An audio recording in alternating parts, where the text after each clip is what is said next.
Today we're focusing on measuring profit and purpose.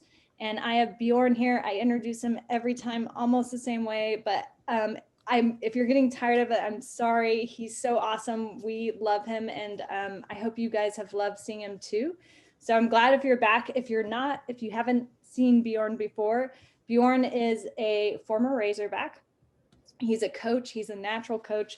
He'll give you advice on the spot if you're asking for it. He's great at coaching. He's a successful entrepreneur. He's an investor, and he's a catalyst for innovation. He's pitched a lot of times. So if you ever need help with pitching or advice on pitching, he's your go-to man. And he is a champion for inclusive innovation. And so we are really excited. He, like I said, is an entrepreneur. He's been in this space for a long time. And so today he's going to talk to us about measuring for profit and purpose. So with that, Bjorn, I'm going to hand it off to you. Awesome, guys. Happy to be here again. Hello. Thank you, Stacy, for always being a great champion and facilitator, and even extending the opportunity for me to connect with your group. This is, as Stacy mentioned, this is my 4th class, and I've thoroughly enjoyed this process and getting to know you entrepreneurs and innovators and help you along your process. Again, as Stacy mentioned, I am an entrepreneur working on behalf of entrepreneurs, venture catalyst, and definitely a champion for innovation and diversity, equity, and inclusion. But I like to start off by, showing you guys that I'm an entrepreneur. And oftentimes when you're working with, entrepreneur support organizations or chambers, those people are no business building, but aren't entrepreneurs themselves. And so I'm not going to be as formal as some other people may be. I'm going to give it to you straight.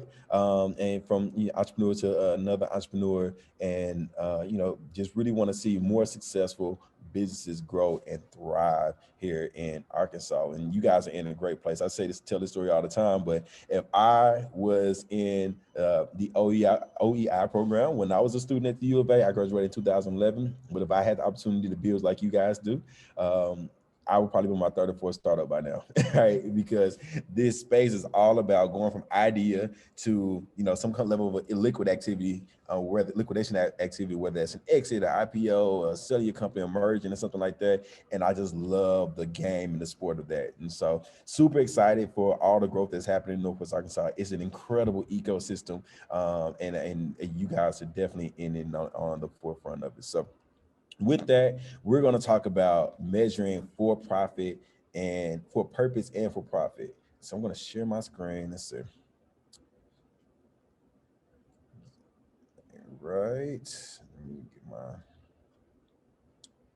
And if you guys, I'm very conversational. So if you guys have any questions, want to stop, have a comment, feel free to drop that in the chat. And Stacy does a great job of sharing that. And while I'm going off on a tangent, so we can make this as valuable and beneficial to you personally as you like to see fit. So let me share here. And then I'm going to go with my, sorry. My other presentation. There we go. All right.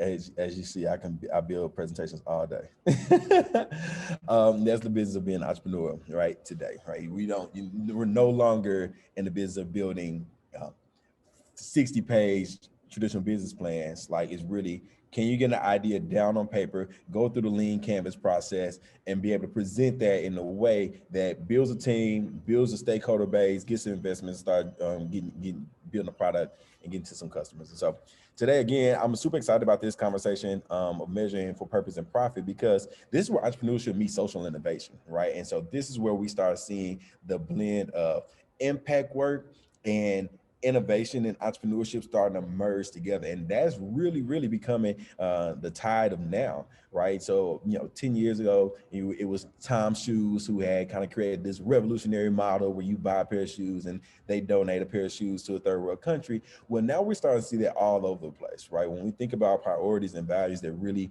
matter to entrepreneurs and matter to just the social good as a whole, Businesses are generating impact and returns on investments, and investors are being more attracted to this space. And so you're starting to see impact funds, you're starting to see more social innovation programs, you're starting to see places like Silicon Valley and Chattanooga, Tennessee become destinations for green solutions, right? Or high impact solutions, whether that's in clean energy, or right now things that really matter to people are like healthcare in the healthcare space, even in the education space, right? So creating businesses that can grow and scale, generate high returns, but also have high impact is what we're going to be talking about today. So today's agenda, defining social innovation. Knowing exactly what social innovation is, we're going to walk through that in depth. We're also going to talk about impact investing, right? And how do you raise money from investors and to do good, right? And so what does that look like? And again, we're starting to see those things come together. We're starting to see VCs and venture capitalists invest in companies that do both. They generate high returns and they generate incredible impact. We're going to talk about what the return on investment looks like, which I'm sure most of you guys know, but we'll make sure we cover that. Then we're going to also talk about return on impact. ROI means two things now. It means return on impact and return on investment, especially in the social innovation space. And so I want to try to pace myself as much as possible. If I'm talking too fast, please let me know. I've been called the country New Yorker a couple times when I present, but that's because I'm really, really passionate about my work. And then lastly, we'll talk about measuring success and what that looks like. All right. So social innovation, what is social innovation? So social innovation is a process of developing and deploying effective solutions to challenge often systematic social and environmental issues in supporting of social progress. So that's a lot of jargon to say. These are good projects. These are businesses that are solution oriented, that challenge social norms and create new systems that provide significant change, whether it's in the environment or just in society as a whole. And so social innovation is blending the world of innovation where, people were creating just high tech focused businesses to now using technology and problem solving skills to solve social good issues. So where does this live? So social innovation lives at the center of value, growth, and impact, right? So that's why it's an extension of philanthropic projects, because it really has the growth and value proposition that we look for in the high growth sector, in the innovation sector, right? And so what does the value look like? Is there demand? Do people want this? Is this a product, solution, a system, tool that people will purchase, right? That they want? Is there general demand for this? And are you able to provide the supply to create a stable business? And so you really want to start there in creating a viable business that solves this problem. Second, is there an opportunity to grow?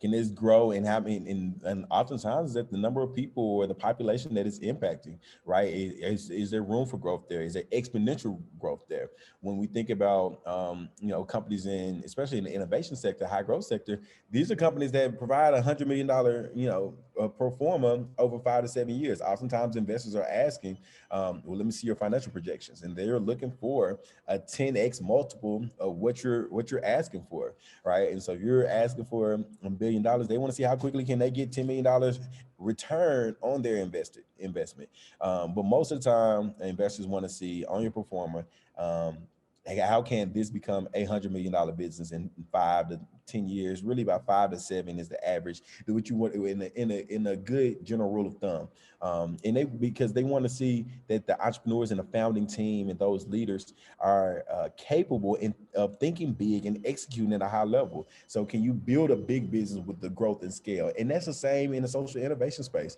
right? Will the growth of the reach that your product or your solution is building, can that make significant money, right? And creating that big, high growth potential company. And then most importantly, impact. Does it work, right? Is it driving change, right? Are people receiving an additional benefit outside of consumption, in addition to consumption, that changes their world, right? And that's the impact that changes in just a traditional technology or innovation-based company to a social innovation company. That mix of impact, and best social innovation or social enterprises fit right in the center of that, right? They have high value, high demand, they have tremendous room for growth, and they're also doing great work and impactful work. Characteristics of civic social innovation, right, or social innovation as a whole. And I pull one of the great things I love about education space right now is that you have modern mavens, right? You have the Y Combinators of the world who push out incredible resources for startups and startup ecosystems that are now being applied to traditional business curriculum, right? So we're starting to see mechanics of Silicon Valley and Boston and New York being applied in mainstream business practices, and this happened in the social innovation sector. And so characteristics of social innovation when you're thinking about impact forward project or business. Novelty.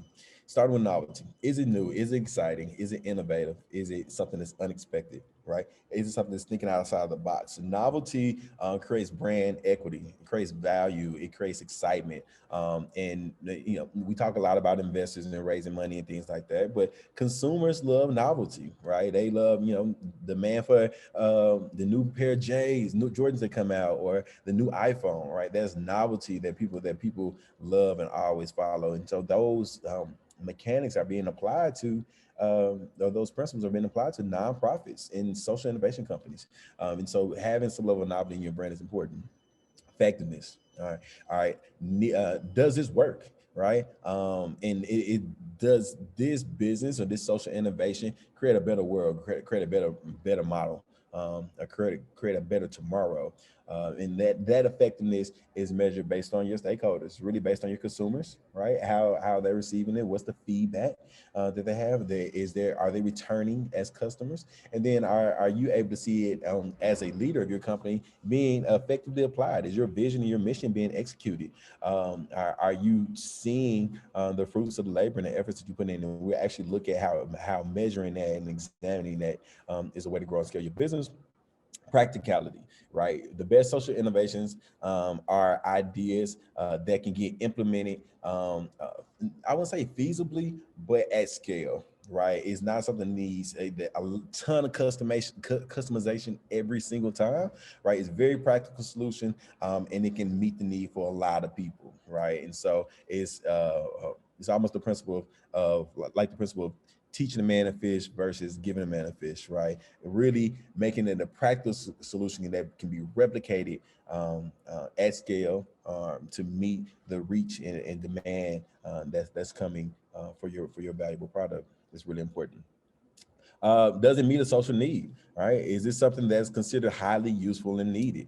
And these characteristics, all five of these characteristics are really important when you think about starting your venture and going and seeking out those investment dollars, whether you're going to a venture capital fund or a family office, right? These are the characteristics that you really want to be able to speak towards when you're presenting about the value and the need for your solution. So it doesn't meet a social need, right? All right, do people need this? Is there a community that you're actually tapped into, that you're connected to, and that's want to patronize your business? You know,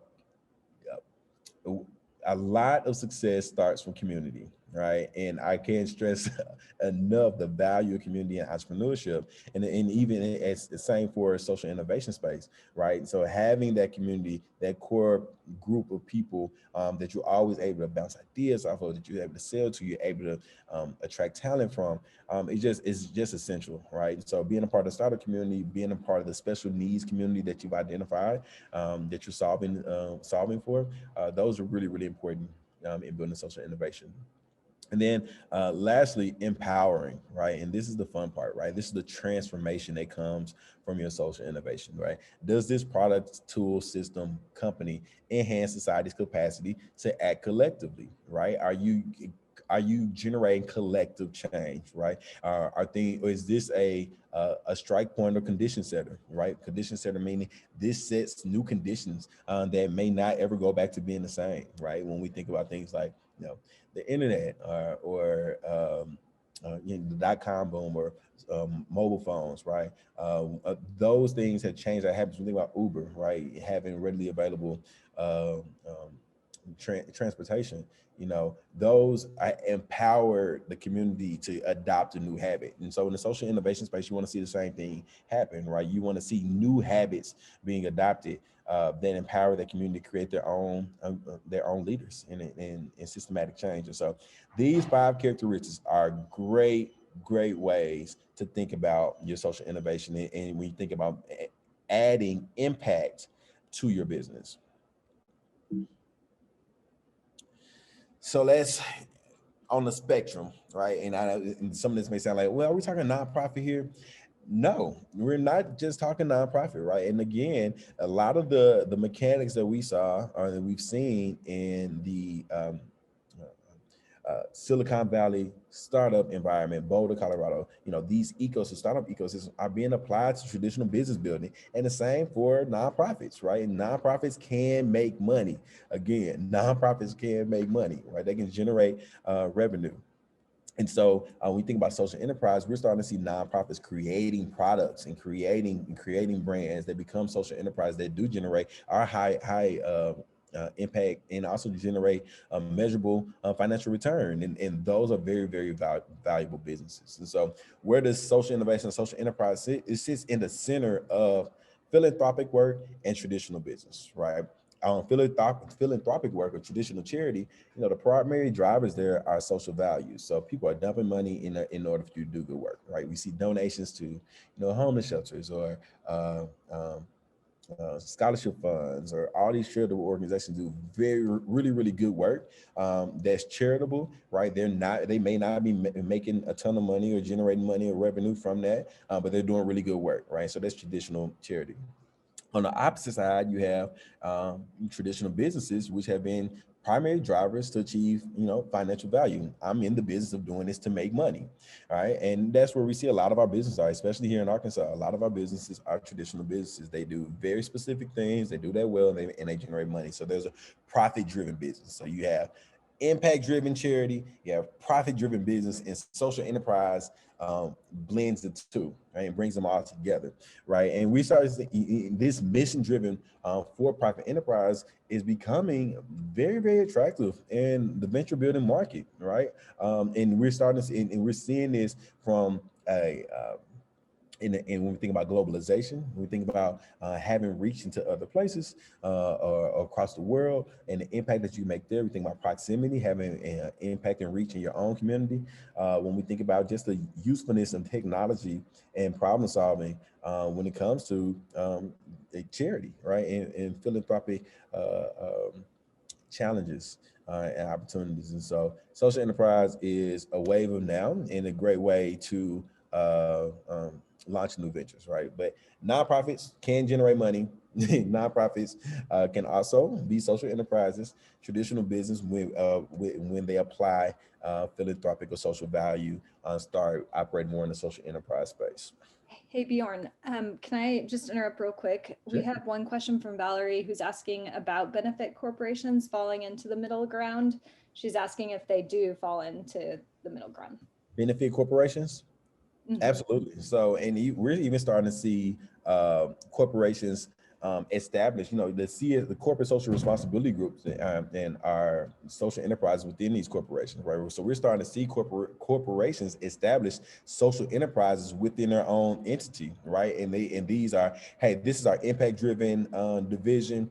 They creating a suite of solutions that are focused on a variety of areas, but they generate a return. They're maybe using a specific product in an impactful space, a product that may generally be financially driven, now being applied in philanthropic efforts, but generates financial returns. And so we're starting to see a lot of businesses starting to shift their model to incorporate social enterprise instead of just completely transforming and saying, all right, now I'm a social enterprise because I care. They're getting really creative about the divisions and creating social enterprises within our own structure. And that's actually starting to work out really well. Thanks. Any more questions? That was a great question. That looks like it right now. Awesome. Great.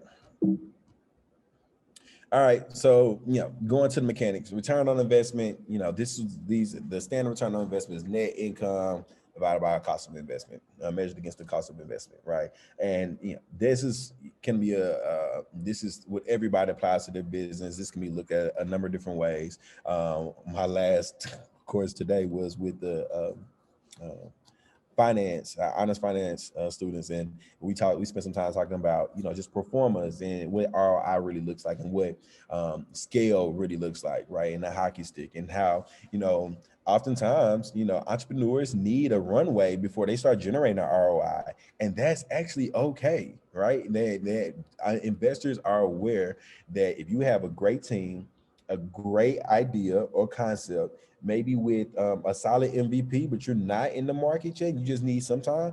Typically, it's that runway is between 6 and 24 months. And often, on average, I would say about 18 months is what you want to look for or you want to ask for. And investors are very familiar with this, right? And so having that runway to get to a return on investment is okay, but you also want to make sure that your projections or your financial returns do represent the growth and scale of our high growth potential venture when we're thinking about this space of innovation, right? So that means, again, can you generate, general thumb again, $100 million, right? Can your business get to $100 million? Can you think about your business? And if not, be upfront about that. But you may be able to find different ways or different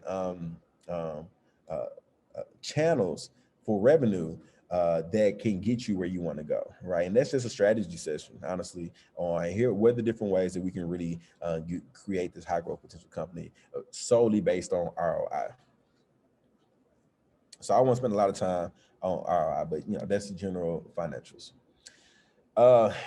Measuring impact, right? So again, ROI has two meanings now, right? So you have ROI, and then sometimes you'll see SROI, which is social return on investment, or you just see return on impact, right? And that looks different, right? And so that is, we really want to quantify as much as possible the change that occurred, right? And so that means how many people did it impact, right? What change did your product, your solution, your business create, and are you able to quantify that? And now, in that number, saying our company touched, helped X amount of people, is measured against your financials, right? And that creates your income when it comes to your return on your impact, right? That creates the impact that you want to see.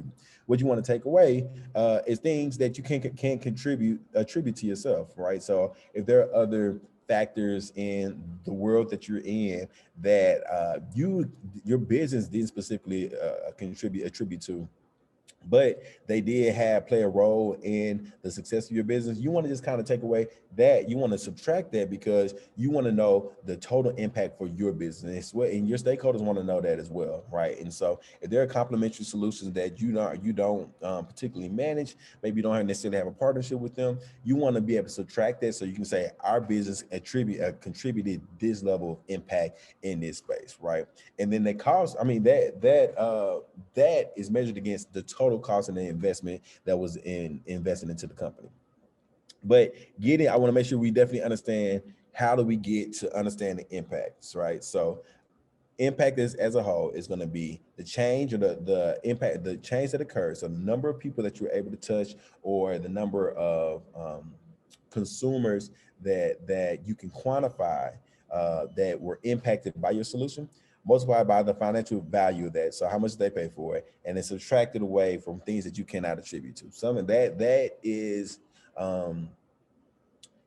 can be a little bit more, it can be challenging, but most of the time it's just a matter of subtract the factors that impact the impact that you personally don't manage within your portfolio, within your company. And then that's be your impact. And you're going to measure that against the cost to create that impact. So how much was invested into your company, right? But understanding what the total impact was is how you quantify your business. It's so important, right? Because that shows the value that your stakeholders want to see. Is how you're going to be able to measure your growth over time, and then you also be able to work with the factors that matter to your business. And so if you're starting to see an influx in outside factors attributing to the success more so than your business, then you need to do some internal operations work to figure out what your solutions, how do we increase the value of your solutions, right? And maybe that is tweaking the product or develop a new product, or adding a variety of suite of products to your company. That can look a lot of different ways, but you really want to understand what impact, the direct impact, are you able to quantify and measure personally from your business in your social enterprise. Then of course the value exchange for that. Any questions here? Great. So we're going to simplify this a little bit more. All right. So when we think about our impact investment matrix, and if you guys have been in any of my other workshops, you guys know I like graphs and matrices because I think they make these easy.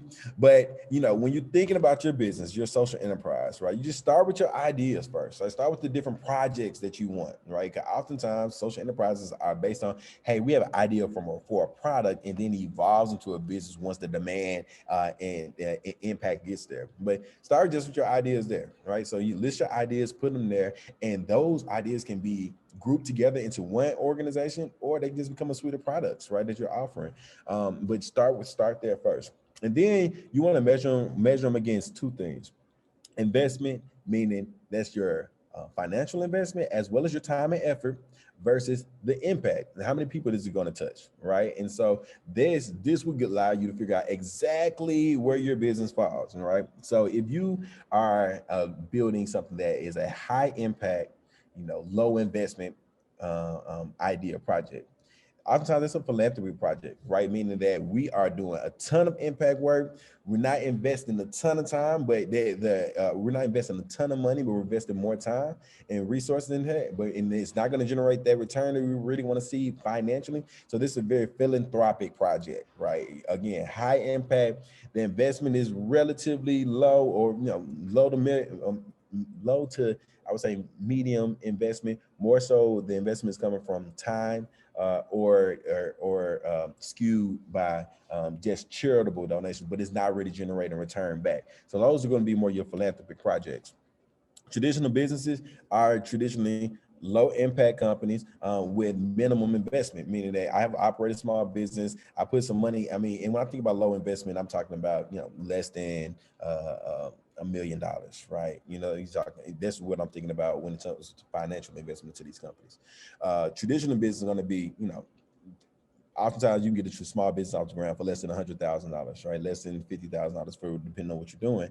So they have a low investment, but in low impact, right? But they are generating return. That's completely fine. We're talking specifically for the social innovation space, right? And so this is a way for us to decide, where our business really fits.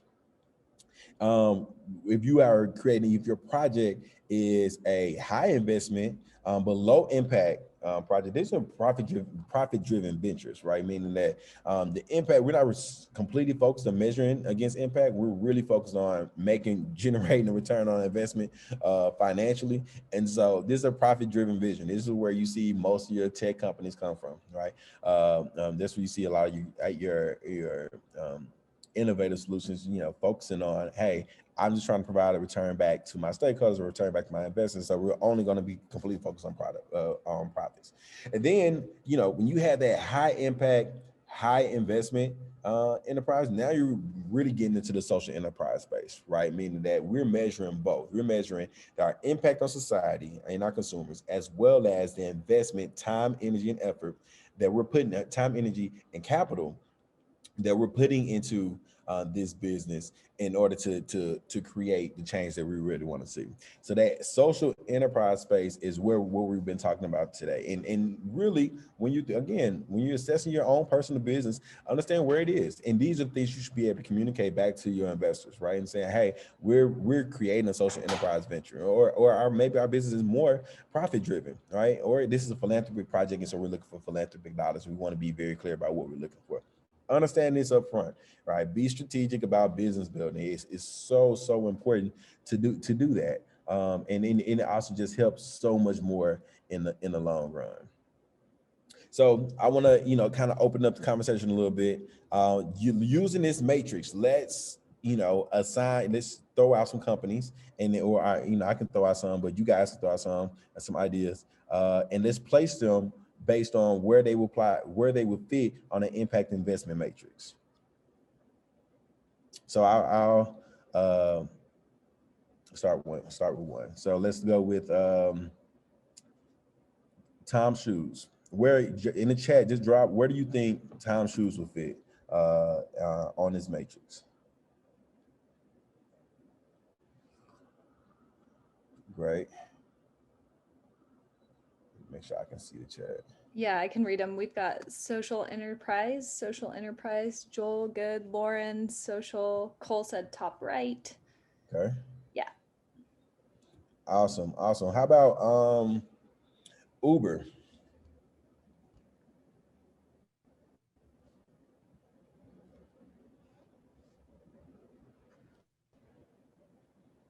Profit driven. We have one. Okay. Who else? Profit driven, profit, nice. And so, and I started with those two, one, because they're really well known companies. And Tom Shoes is definitely really started off as a highly driven social enterprise, and it's even coming down a bit on its impact to drive returns for its investors.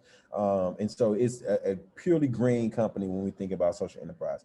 Uber was in the bottom, it was in the red, I would say red profit-driven ventures category, but it has moved up in its social enterprise level. So Uber, you're starting to see Uber be more conscious about its employees, about the environment, right? So you start to see Uber involved in smart city conversations when they're saying, hey, we're reducing traffic on the streets by allowing people to ride share, right?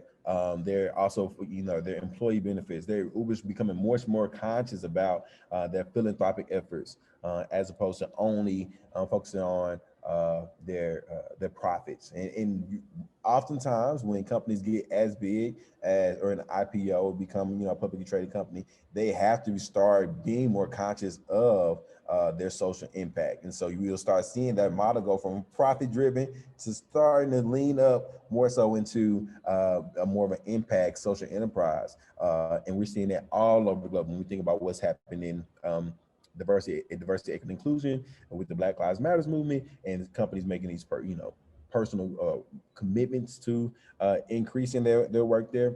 And not only focusing on philanthropic ventures, philanthropic projects, meaning that I'm going to just drop some money somewhere and hope that for impact and not look for return. They're really starting to work with entrepreneurs and small businesses and innovators to create businesses, right? Revenue generating social enterprises that do both. They're impact focused, and then also bringing a return on value back to their stakeholders. So I'm going to turn it over to you guys. Let's throw a company out there. Stacey, when you see the company, just share it, and then we'll let the group place it as where it will fall on the impact investment matrix. You got it. You guys heard Bjorn. If you want to drop a company in the chat, we will work together to place it, or you can feel free and unmute yourself, right? We're still a fairly small group. So, okay, Cole said Walmart. Great one. So let's talk about Walmart. So Walmart, of course, number one company in the world, retail focused, right? We low cost volume market is where they decided to play. That's how they grew and scale so efficiently, right? They had a price matching and all that. Walmart wants to have the best low cost, high quality based on cost products that they can. And so I would think, and I want to see where everybody I want to make this an open discussion.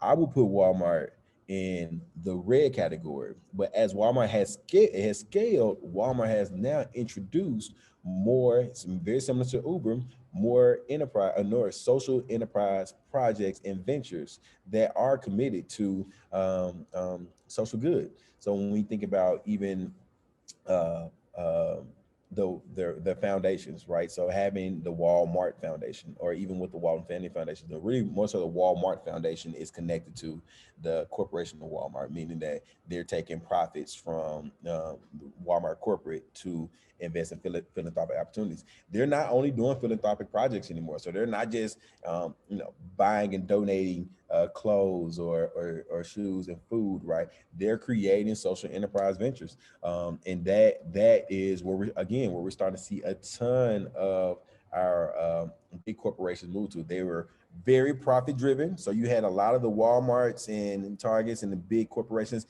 being profit driven ventures, and then you also had like the family offices and the philanthropic groups being philanthropic project oriented. They're starting to come together and work together and create more social enterprises, and we're seeing that we're seeing that all over uh, um, the industry, and with corporations on all levels. We're talking about Fortune 500s. We're also talking about general businesses. We're seeing uh, businesses that are catering to their regional community, right, and collaborating there and creating impact projects that not only support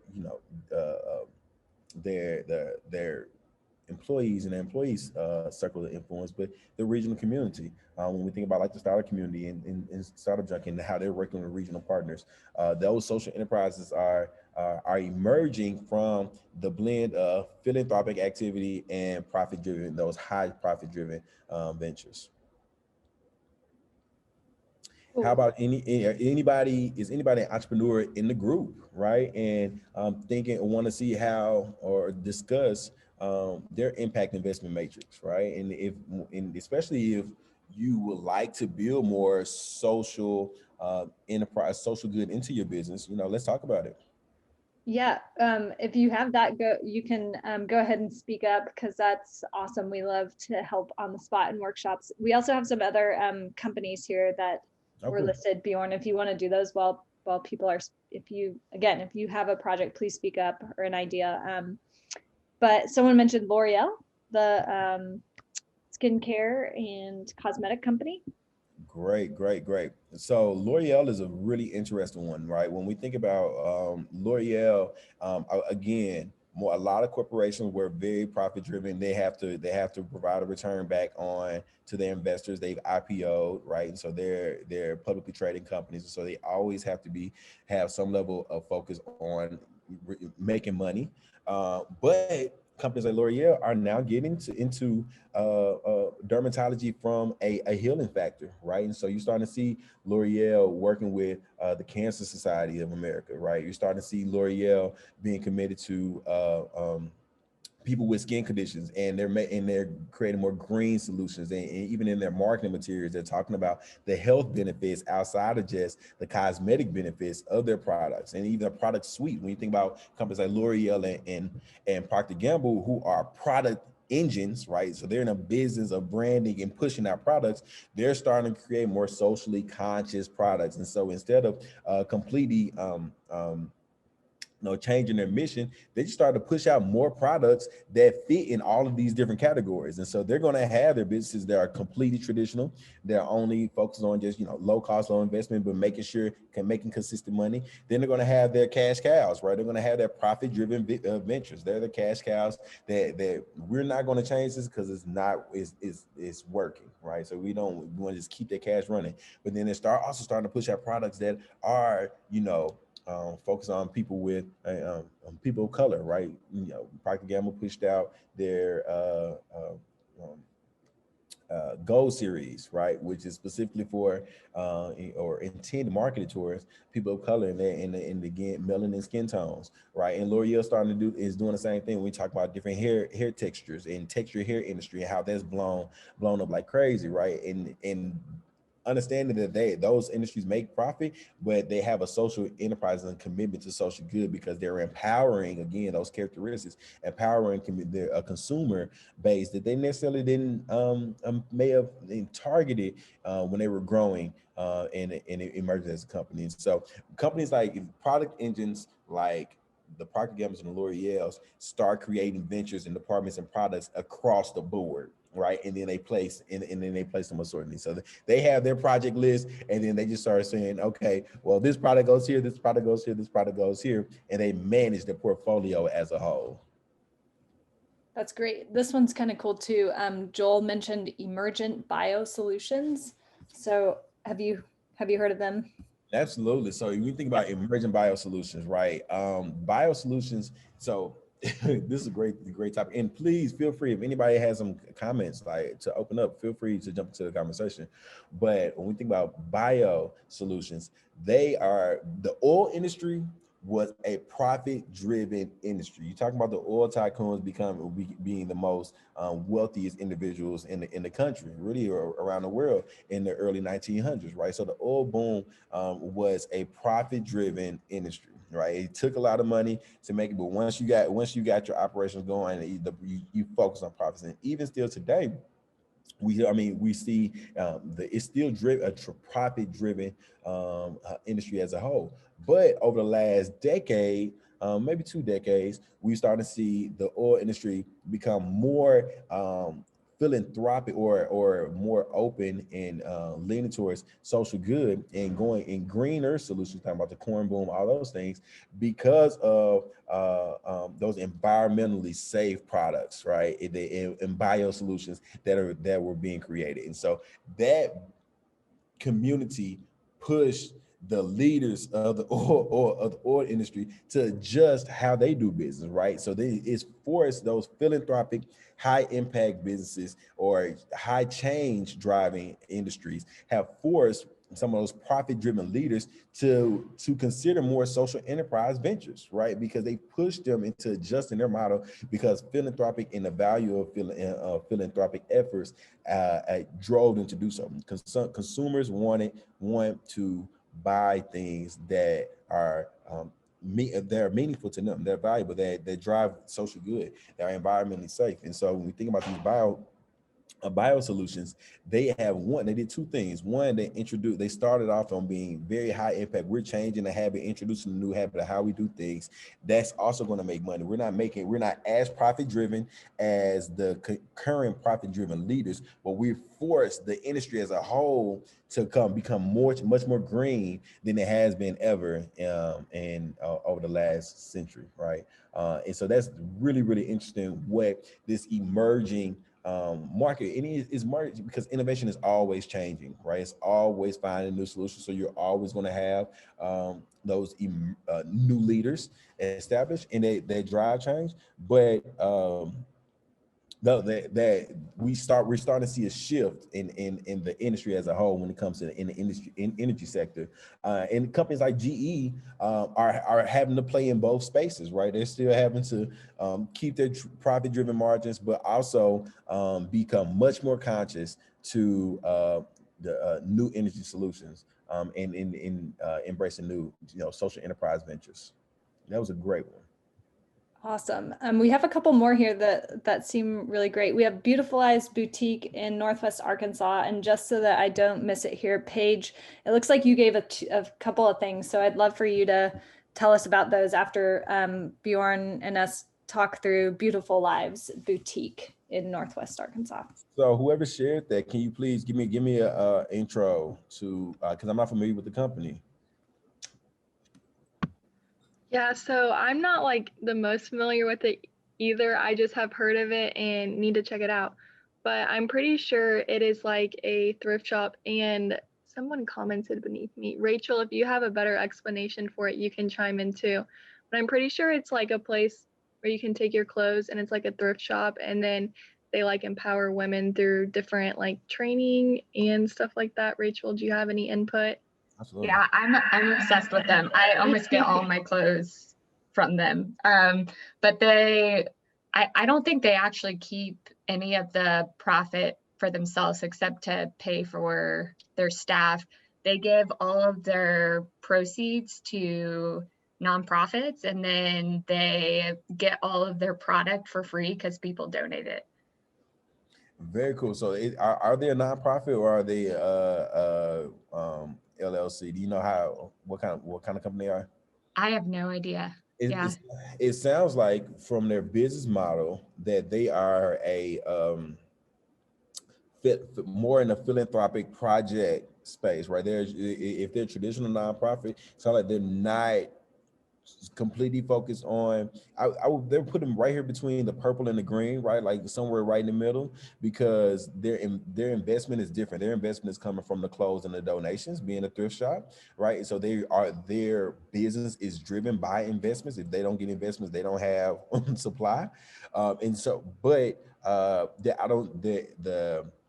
the return isn't as measurable because of the low cost, and especially if they're only covering the cost of operations. It sounds like they're operating as a more traditional nonprofit, and that's great. And because what that does is allows you to pay yourself really, really well. You can grow and scale, and as your investment from your stakeholders, right, grows, your business grows, right, and those organizations, do really well as well.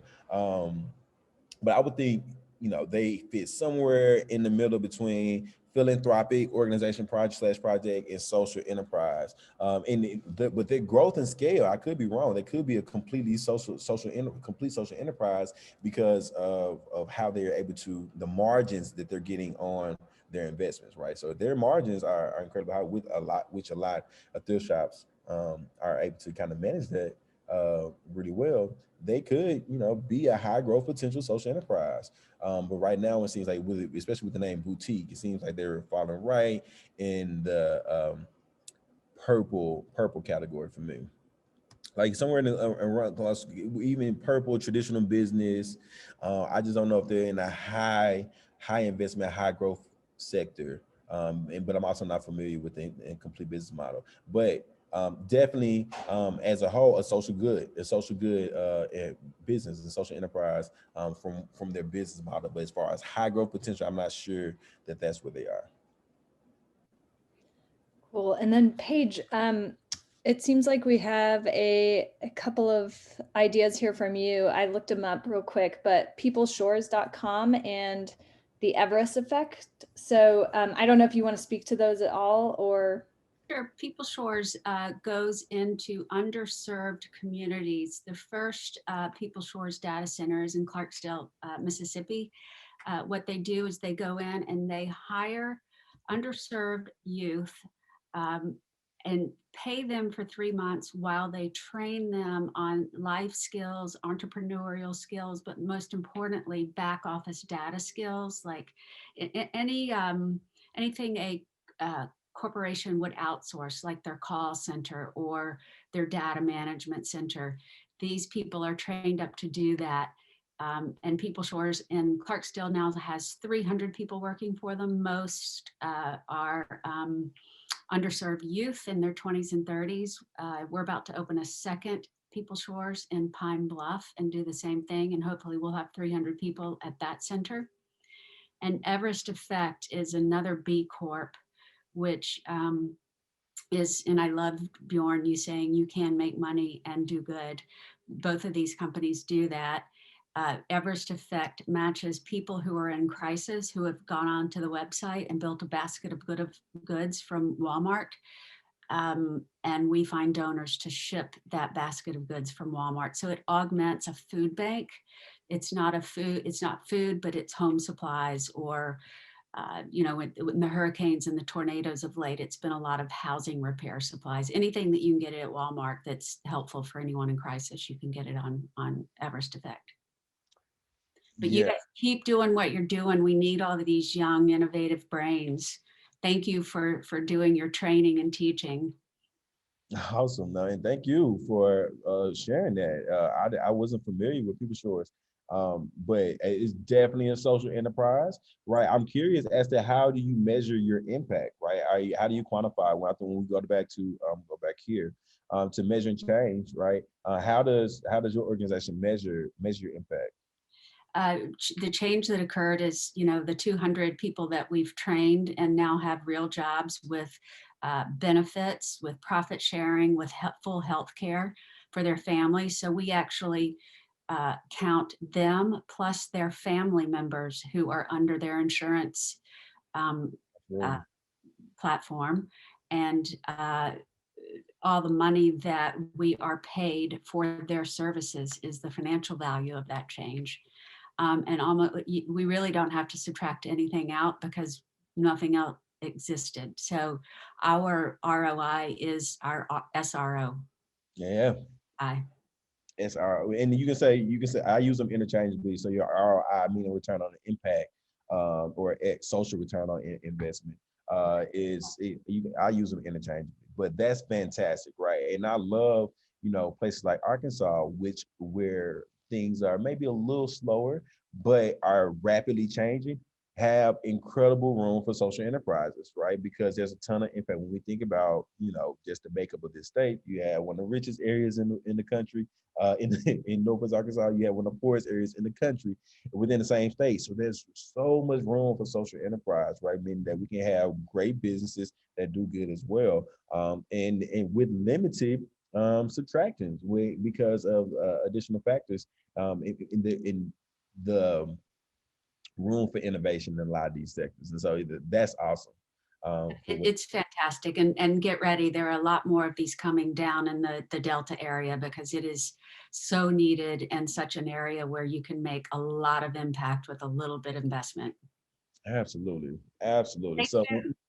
no, thank you so much for sharing that. And I hope that this workshop does put, people in the mindset of the value of social enterprises, right? And trust me, investors are looking, right? And they're quantifying. Do not think that our business is too much of a nonprofit to seek additional investment. That means you don't only have to go from the traditional family offices to get support for your business. There are now crowdfunding solutions for social enterprises. There are VCs who are looking at venture capitalists. They're looking at social enterprises, and there are also corporate corporate ventures or venture partners or social responsibility organizations that are committed to social enterprise, meaning that they want to see their return on impact as well as their return on investment. And it's a great space to build in right now, especially in a place like Arkansas. Thanks for sharing that. Any more? I love this.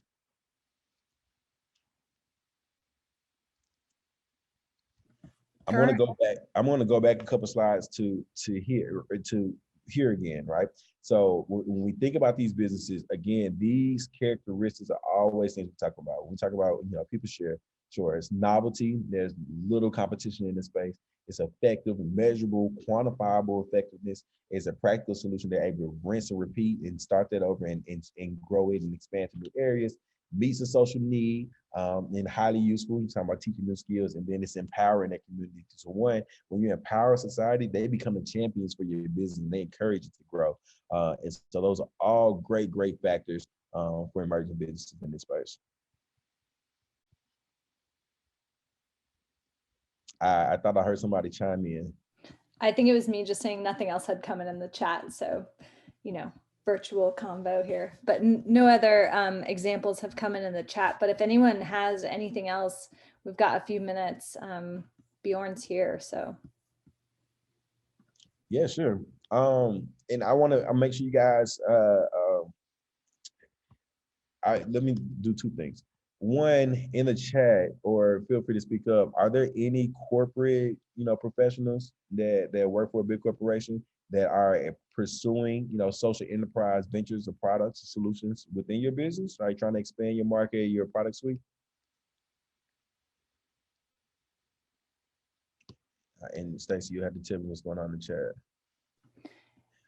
If not, are there any completely social enterprise focused entrepreneurs? Meaning that my business is a social enterprise. We sit in the middle between traditional charity and traditional business. We measure impact and financial returns. But this is your company or idea. Even ideas, project level?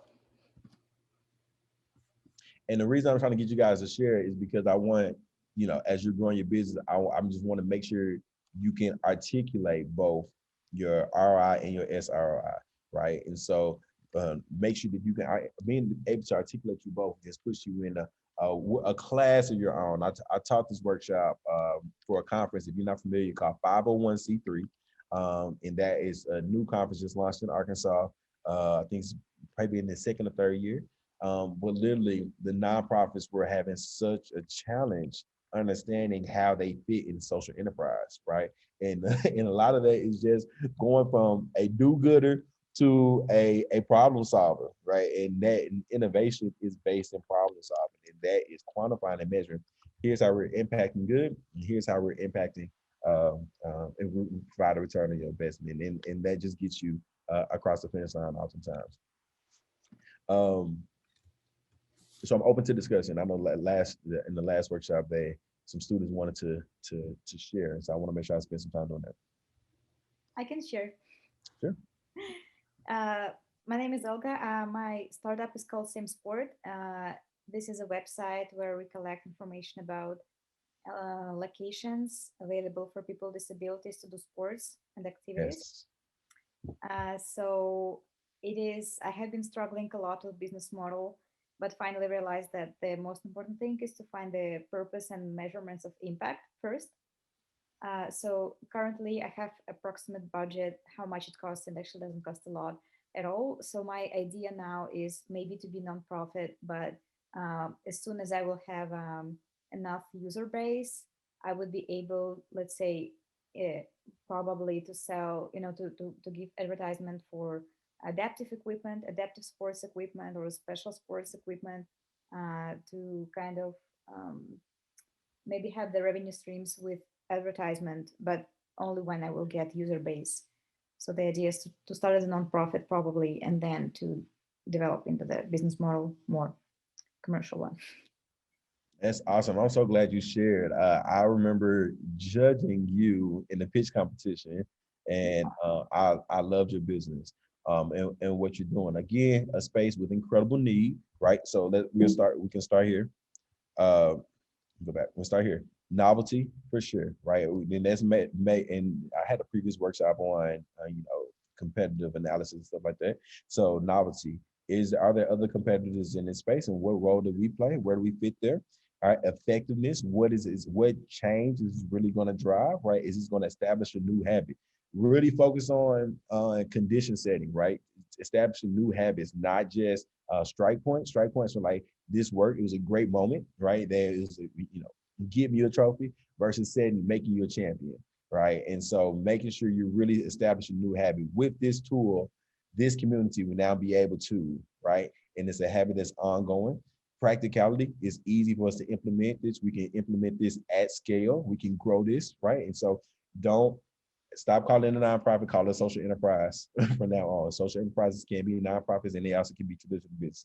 Don't call it a nonprofit anymore. Call it a social enterprise. So when you're talking to investors, you're talking to more ESOs, they know exactly where you're going. Meets a social need, absolutely, highly useful, right? That's where your testimonies really come in at, right? Where are your users and your consumers saying about it, and what do they really like, and how do we focus on the value, not the weaknesses? Focus on your strengths and the value, and articulate that really well. And then are your users being empowered, right? Is this enhancing society's capacity to act collectively?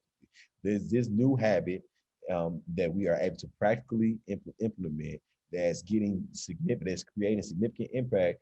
Is that changing the behaviors and empowering that community? And if you can do those things, you have a true social innovation, right? And in this social innovation space, enterprise space, you can raise money from everybody, right? You can cities buy in, corporations buy in, family offices buy in, invest, VCs invest, right? And so you articulate this really well. You can and build your business model really well. It opens up where your stakeholders can come from, right? Often, because if you're too focused on traditional business, you're not gonna be able to get support from like civic organizations or the government, things like you get customers, but not necessarily investment, right? And so really start articulating your business as a social enterprise.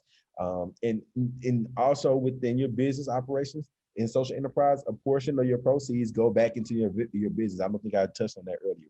Making sure that you're reinvesting back into your business is super important when you're in the social enterprise space. And investors love that. They don't want your business to be dependent on investors, right? So we talk about the boutique. The reason it was a little challenging is because I need to know, are they able to sustain their business without the need of investors, or do they need investors in order to sustain their business, right? But with with social enterprises as a whole, you really want to say, we need this capital to get started. This is get us here. Once we start able to generate revenue, our business will be self-sustaining. We will only need additional investment for scale, right? For growth. The additional investment is for us to grow into more markets, for us to expand our reach, but it's to scale, build capacity, right? And that's what you want to go after an additional investment for. But again, articulate as a social enterprise, show how you're able to, of course, meet all these characteristics, and then generate revenue. And have a portion of that revenue, you generate revenue in order to sustain your business model. And if you can do that really well, I think you'll be off to a great start, because I love the space that you're in, the novelty of it, all those things. So that's great. Thank you. Thank you. Awesome. Well, oh. Nope, that's it. That's it. Okay, I'm sorry. I was gonna just say it is 5:30. We want to be respectful of people's time. So if you have to go, feel free to jump off this call. Bjorn and I will stay on, and like Bjorn said, we love to hear people who are have questions. If you want a coaching moment with Bjorn, he's happy to give it to you. So if you have something that you didn't feel comfortable bringing up to the group, just stay on with us. I did give Bjorn's contact information there in the chat, so feel free to reach out to him. And a little plug, if you would take our survey that I put in the chat as well, we just love your feedback to hear how we're doing, and if we need to change things as we go. So thank you guys so much. Bjorn, thank you for being here. Yes. Sorry, guys. I know I can go long talking, but here's my contact information. I know Stacy dropped it in the chat. I am a resource for you. I've been in this space for a long time, entrepreneur, working on behalf of entrepreneurs, but I love to see ideas come to life. And so feel free to reach out to me, email me, text me. That's my real phone number. And I'm here to support. And I can hang out a little while longer if anybody else has questions or want to talk through their idea or anything. Thank you. Thanks, Kate. Thank you for your time. Yeah, thank you guys. You guys are great.